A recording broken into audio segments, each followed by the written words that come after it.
Welcome to Ameri-Pod. Let's dig. This is a podcast where we discuss land survey and real estate related matters. Today is our first episode, and we are joined by our very own registered professional land surveyors, Aaron Reynolds. Hi. Thanks for having me. Thank you for coming, Aaron, and we will actually get started now. All right, Aaron. So we're going to go through some series of questions simply because a lot of general public do not know what land survey is. So first of all, tell us about yourself. What got you into a land survey? To be honest, I just answered an ad in the newspaper right out of high school and joined a survey team as a helper, entry level helper, and I've been doing it ever since. So you decided right there and then that that's your career? No, it took a while. It grew on me. All right. Obviously, you work your way up through, to become an RPLS. When you were a helper, was that your ultimate goal that someday I'm going to be an RPLS? Not right away. It took a while. An RPLS is a registered professional land surveyor.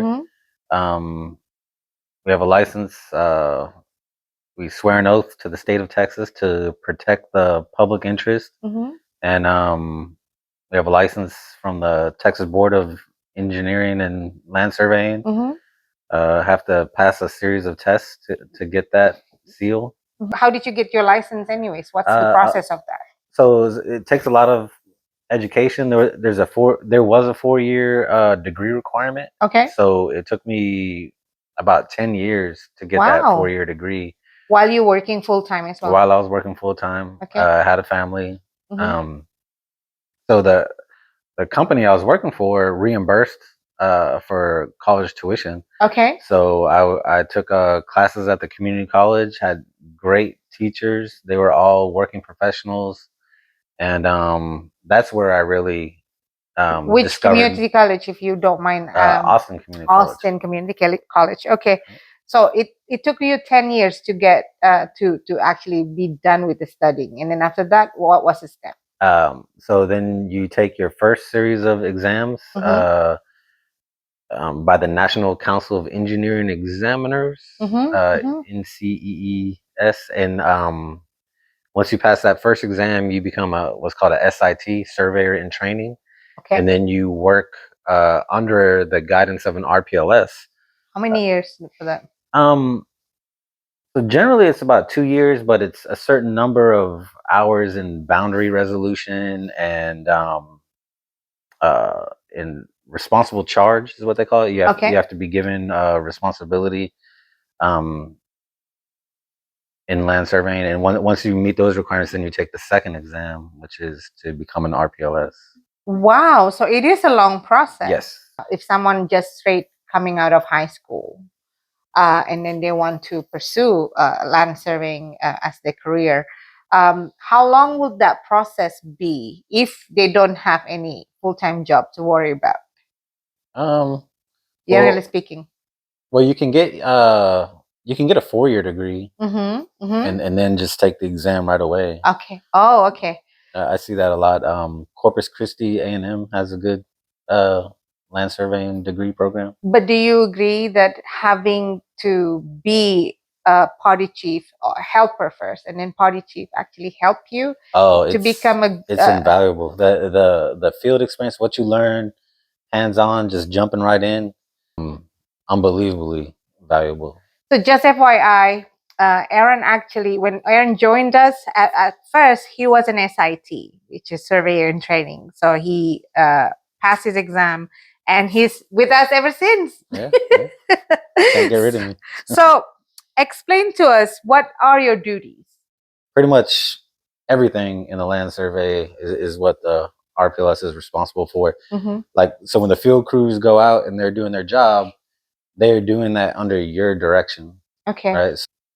So, tolerances, accuracy, procedures in the field. That all comes from the registered professional surveyor. Making sure the boundary resolution, boundary analysis, all the research, all the deed restrictions. comb through There's all a that. lot of reading you have to do. Yeah. I read a lot. If a deed or document is listed on the title commitment, we review it to see if it's survey related or affects the property in any way. What are the common misunderstandings about your role that you often come across? Just a general not knowing what it is we do. You know, I think a lot of people think the fence is the boundary line. Yep. Or it says per the Central Appraisal District, I have such and such acres. And that's just really a guesstimate for taxing purposes. A lot of people say, I won't be there to let you inside my house. And we don't have to go inside the house. Another thing as well, the common misunderstanding is that you are the guy who put your seal and signature on the survey. And often people think that the ones who go out to the property are the same person who actually sign and seal the survey. Yeah. So explain that for those who don't know, that you have a set of crew that you actually supervise, and what is the direct supervisions that you give them? So we have different jobs in land surveying. Our instrument operator, they run the total station, what we call the total station. There's party chief. He's in charge of the crew. And then there's a rodman, which is a helper. They usually hold the prison pole. You'll see it looks like a candy cane. So those are 3 jobs in the field on a survey field crew. We give them general directions as far as what type of survey it is. Tree survey, topographic survey, just a boundary survey, as-built survey, with specific instructions for the property they're doing. We give them, copies of the plat, copies of the deed, and any other vital information. We've trained them on all the survey procedures and redundancy, all the checks and stuff they need to do to make sure we're providing an accurate survey. I know there's nothing simple about what you do. People do take that for granted, though, when they close on the house, or they wait for their form check result and whatnot. They think that it's just a piece of paper, right? But what is a land survey? I guess it would be a plat map or a legal description of the boundary, any easements affecting the boundary, and any improvements on the property. I had one recently where there was a empty vacant lot. Somebody was going to buy it. Well, there was a 60-foot roadway easement through the property that wasn't shown on the plat or any documentation that anybody was aware of. And it's those types of things that make surveys necessary for conveyances of property, because you would like to know that there's a gigantic roadway. Yeah, that's the restrictions that title companies don't even accept. So it's under their exceptions of coverage. So what does it mean when you put your seal and signature on the survey? I'm certifying that proper procedures and methods were used in producing the survey, and it was done under the regulations of the Texas Board of Professional Engineers and Land Surveyors. Right. Okay. So that brings me to the next question. What are the rules that you must uphold when you're solving a boundary? We must follow in the footsteps of the original surveyor. So, what if the property has not been surveyed before? Well, then we have to go way back. How much way back are we talking about? To the sovereign, to when it was surveyed by the original abstract survey? Yeah. Okay. That's very rare in the line of work we do. Usually it's a subdivision plat or something. I have come across surveys where subdivision plat boundaries didn't agree with each other. So you have to go even further back to when it all came out of huge acreages. Are there any rules that you must uphold when considering which boundary is the best boundary for? Court case precedent set. You have to hold like the dignity of calls, passed down through the years. Okay, what are those? It's an order of what you hold importance. Okay. For example, if there's like conflicting evidence found on the ground, it's natural boundaries like a creek or a stream or something holds.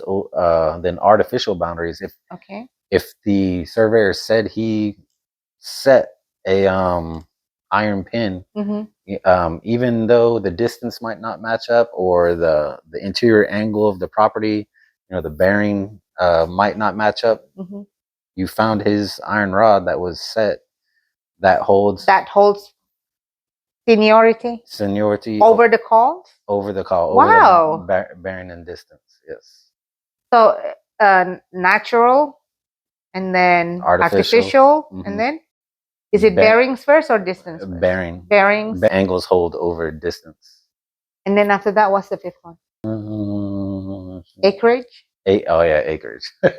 So that's last, by the way. Yeah. Many people dispute that, like I did not have the same acreage as what the appraisal district says. So now there's 5 dignity of calls. In the event that there's a boundary dispute of the property that we surveyed, that the mayor surveyor surveyed, as assigning RPLS, what would be the process you have to do? Nothing changes. We produce a boundary survey.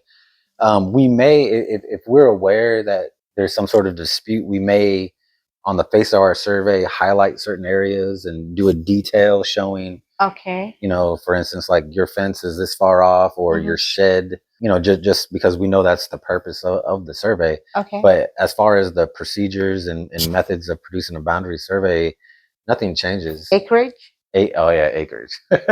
So that's last, by the way. Yeah. Many people dispute that, like I did not have the same acreage as what the appraisal district says. So now there's 5 dignity of calls. You said that you have to hold the natural objects to be number 1, right? Say that the natural object that you have to hold is a river. A river actually is not reliable either, because how do you shoot a river? Is it by the center line, or is it? Yes. So there's a lot of court cases and precedent where, they dive into what the language actually means. If you read a document that says to a creek, in certain court cases, they've decided that the word to means to the center line. Oh, so center line of the creek. Yeah, and boundaries along waterways can change if that's what's called for. If the course of the river or creek changes, then your boundary changes. What? Yeah. Wow. So that's when dispute can happen. Yes. Yeah. We don't necessarily work for the client. You don't have to basically please them. Basically, your job is to depict whatever it is that you found, on the ground, and then also through research, and then depict that on that piece of paper and report it to the client. You have no controls over how much boundary that one has. Basically. Correct. Yeah, I've given a lot of surveys to clients that they were unhappy with. You're the deal killer. So.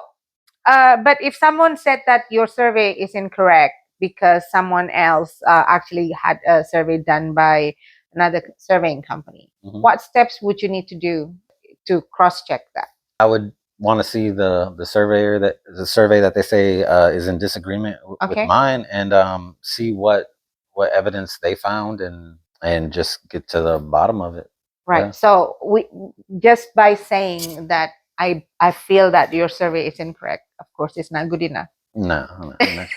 We go through a whole... We get that so much sometimes. Because every survey we do is based on a mountain of evidence, right? Found monumentation on the field, called for legal description, junior senior rights, and we hold the interior called for angles of properties, in subdivisions, we prorate frontages. What goes into producing our boundary on the survey is a lengthy process. It's a comprehensive process as well. So if somebody questions our boundary, we'll take it seriously. So will the process or the steps of the boundary resolution be different if someone approaches to do a survey for conveyance or refinance purposes as to someone who says that there's an encroachment? This is exactly the same. Okay. Like I said, we might highlight if we know that this is what they're concerned about on the property, we may show that in greater detail, but the actual boundary survey doesn't change. We're not out there producing a boundary to meet the client's satisfaction. We're just showing what That's is. a good Yeah. We're mall cops basically. We just observe and report. So what are the common misunderstanding statements about land survey that you have come across? Yeah, so fences.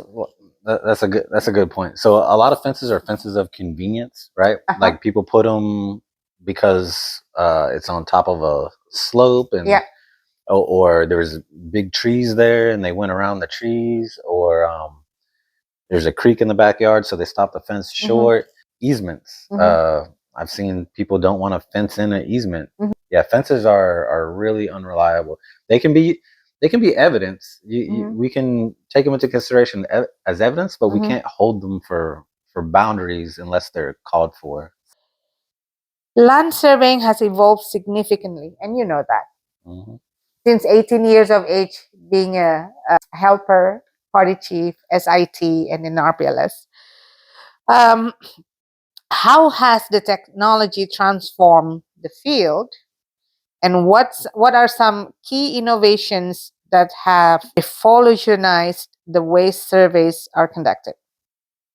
Yeah, so when I started, we didn't use GPS. I mean, GPS existed. I'm not that old, but survey grade GPS is much more precise and much more expensive. GPS has been the single biggest innovation that has changed land surveying. Can you walk us through the typical process of conducting a land survey when you're out there, out in the field? In the field? You verify that you're at the right property.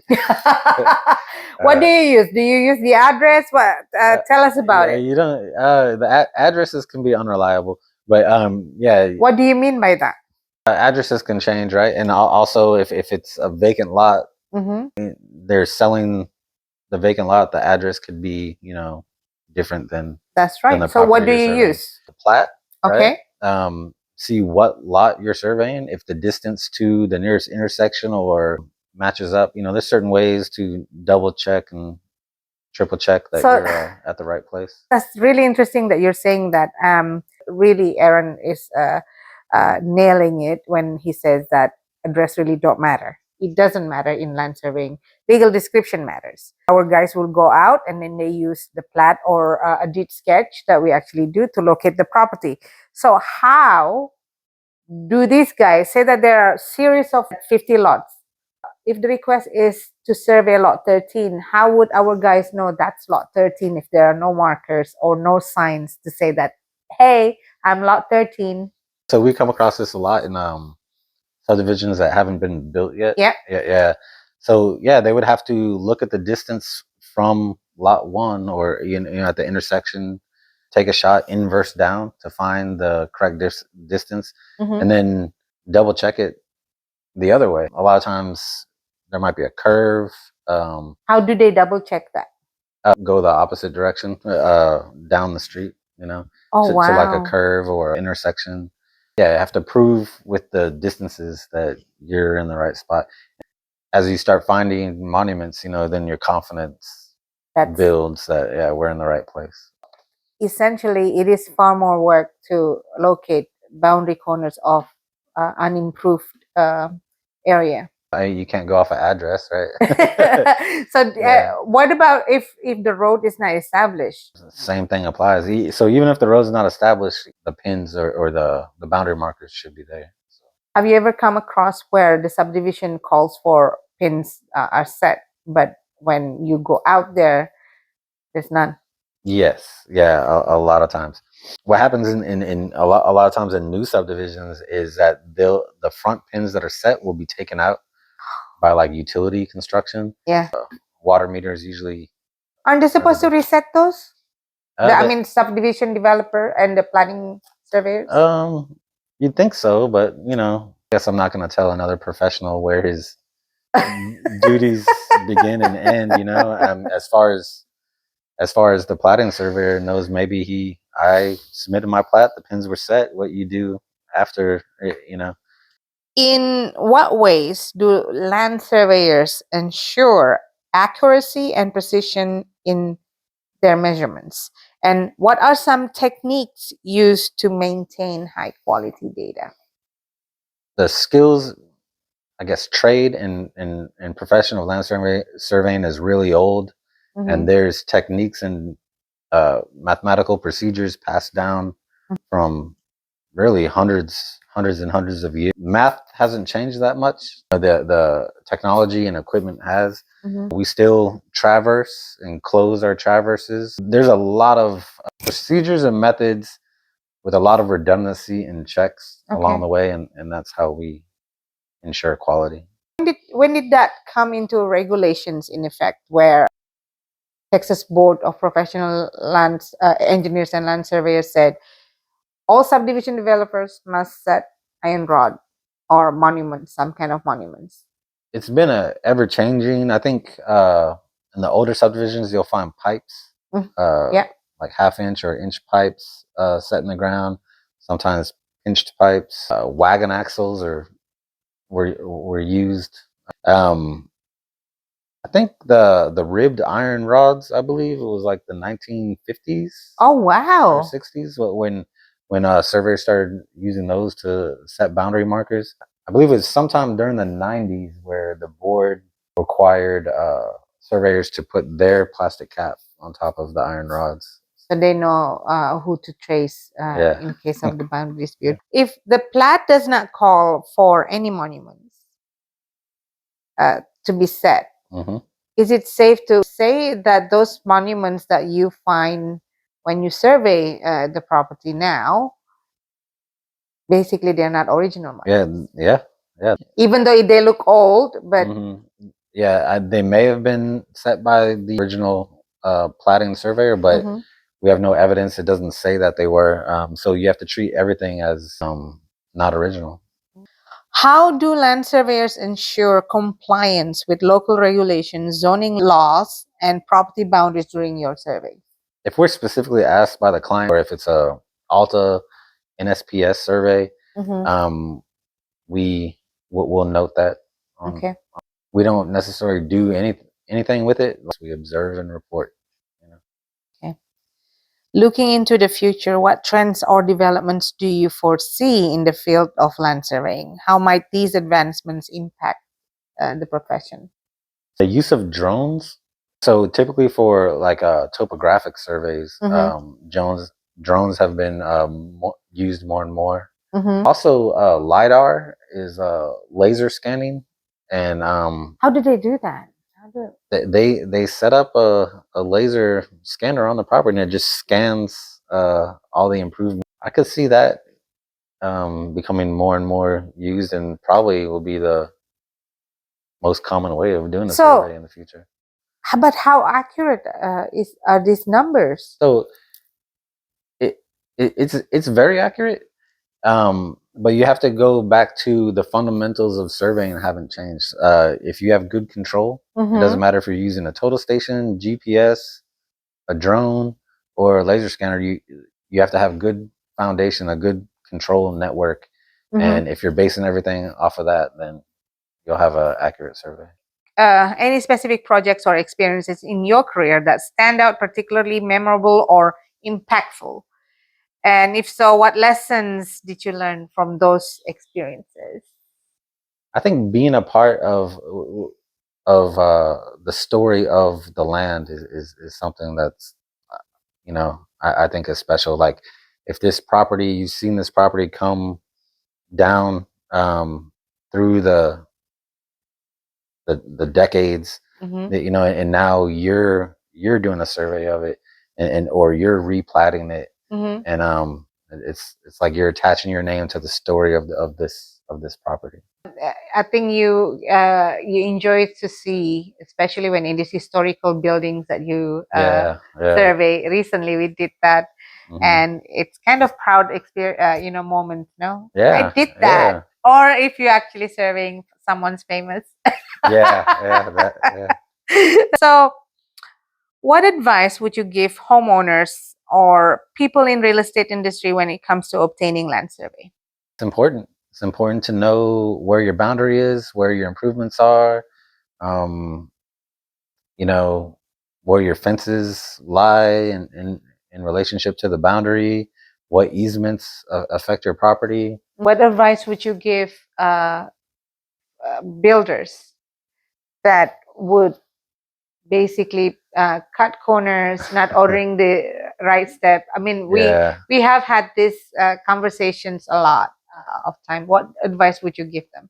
Yeah, get an envelope survey, get a boundary survey, get an envelope survey, get a form check or slab check. Um, yeah, don't cut corners. Don't Why just why don't is it just pull a important? tape off the fence. Yeah. Why is it following the right orders important? Just avoids hassles and expensive mistakes, you know. Um, a lot of guys will go out there and they'll find what they think are the boundary corners and run a string line and measure over from it, and come to find out that iron rod you found is actually a PI or How a point often on a curve. how often do you come across All the time, all the time. Yeah. what are the most common statements you get from clients when you have to convey that unfavorable message to them? Their message to me No. is your survey's wrong. Yeah, there you go. The Yeah, survey is wrong. or my message to them is I just explain in detail, like, hey, that the iron rod you found that you pulled a string line from isn't your actual property corner, and usually it gets really quiet on the other end of the phone, you know. But yeah. What factors do homeowners need to consider when getting a land survey? Anytime you're gonna build, add improvements, if you don't have a recent survey, Mhm. um, boundary disputes, yeah, if Would yes. you would you advise homeowner to actually get the boundary at least checked if the next door neighbor is building an improvements closer to your boundary, Yeah, definitely, or moving the fence? yeah, definitely. You want to make sure that they're building on their property for sure. So for someone considering a career in land surveying, whether it's a party chief, to be a party chief, or a helper, or and then lead to become an RPLS, what advice would you offer them, and what skills or traits do you believe are crucial for a success in this field? Um, so a trait that is crucial is curiosity. Yeah, What do you mean by that? you're always learning. You're never gonna stop learning. Uh, Especially with the technology, with the advances in technology, and even just your skill and craft. It's a profession, so it's the practice of a profession. Curiosity, to always want to learn, and the advice I would give to a person wanting to get in is jump in. Just jump in. All experience will be useful, whether you're chopping line on a survey crew, um, pounding hubs on a construction site. All of all of it is useful and relevant experience. Right? But the best thing about this job, this is from our crews actually said this to me. The best thing about this job is that they do not need to socialize with anybody. Oh yeah, yeah, yeah. Um, The the other thing is every day is an adventure, right? Like yeah, you that's could right. be in the hill country and see some of the most amazing views, or Mm-hmm. be surveying down by the lake or downtown in a historic district. Mm-hmm. Your scenery changes every day. Yeah. So, what do you find most fulfilling or rewarding about being a land surveyor? And what motivates you to continue contributing in this profession? Um, yeah, I think what I mentioned earlier about being a part of the story of that land, of that piece of property. I think that's really fulfilling. Like where you create a subdivision plat that's gonna get recorded and people are gonna live in it. And your seal and your signature Yeah, on and that mylar that's my name on that.